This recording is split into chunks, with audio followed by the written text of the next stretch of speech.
How to create సబ్డొమైన్స్ create చేయడం ఎలా.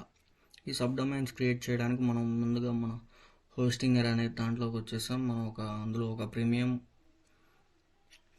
Web hosting అనేది మనం ప్రీమియం వెబ్ హోస్టింగ్ అని పర్చేజ్ చేసాం అనమాట. ఇందులో డాష్బోర్డ్కి వచ్చేసరికి ఈ వెబ్సైట్లో డాష్బోర్డ్ అని ఉంటుంది. ఈ డాష్బోర్డ్లోకి వచ్చేసరికి మనకి ఈ వెబ్సైట్స్లోనే మనకి డొమైన్స్ అని ఉంటాయి. డొమైన్స్లోనే సబ్ డొమైన్స్ అనేవి ఉంటాయి. ఈ సబ్ డొమైన్స్ ఎలా క్రియేట్ చేస్తాం, సబ్ డొమైన్స్కి ఎలా వర్డ్ప్రెస్ అనేది ఇన్స్టాల్ చేస్తాం, మనం సబ్ డొమైన్స్ ఎలా చేస్తాం అని చెప్పేసి ఇందులో ఒక వీడియో లాగా చేస్తున్నాం అనమాట.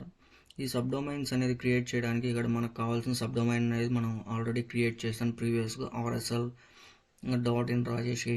.in అనేది ఇది సబ్ డొమైన్. RSL అనేది ఈ rajesh18.in అనేది ఇది ఒక డొమైన్. ఇక్కడ ఇవి సబ్ డొమైన్స్ ఇక్కడ వస్తాయి. ఇవి డొమైన్స్ ఆల్రెడీ క్రియేట్ చేస్తున్న దానికి సబ్ డొమైన్స్ ఎలా క్రియేట్ చేస్తామని చెప్పేసి చెప్తాం.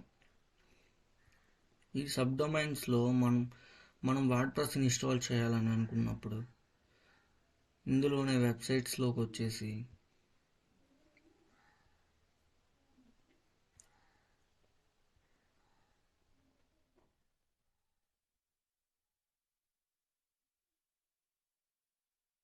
ఆటో ఇన్స్టాలర్ అని ఉంది కదా వెబ్సైట్.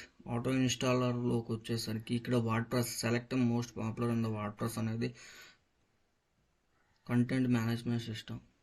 ఈ సిస్టమ్ను మనం ఇన్స్టాల్ చేసేసుకున్న తర్వాత ఇక్కడ ఇన్స్టాలింగ్ ద అప్లికేషన్ వర్డ్ప్రెస్ అనేది ఇన్స్టాల్ అయింది, ఆల్రెడీ చేశాను.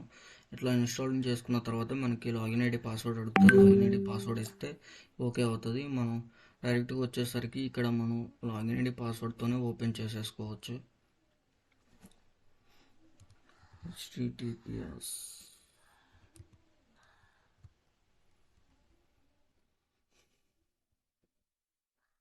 VP admin అని మనం సెర్చ్ చేసిన తర్వాత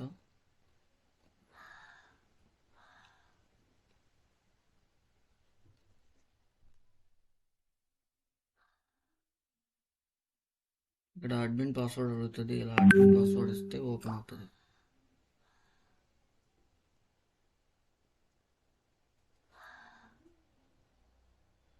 ఇట్లా మన డాష్బోర్డ్ ఓపెన్ అవుతుంది. మనకు కావాల్సిన వెబ్సైట్ అనేది మనం సింపుల్గా డిజైన్ చేసుకోవచ్చు.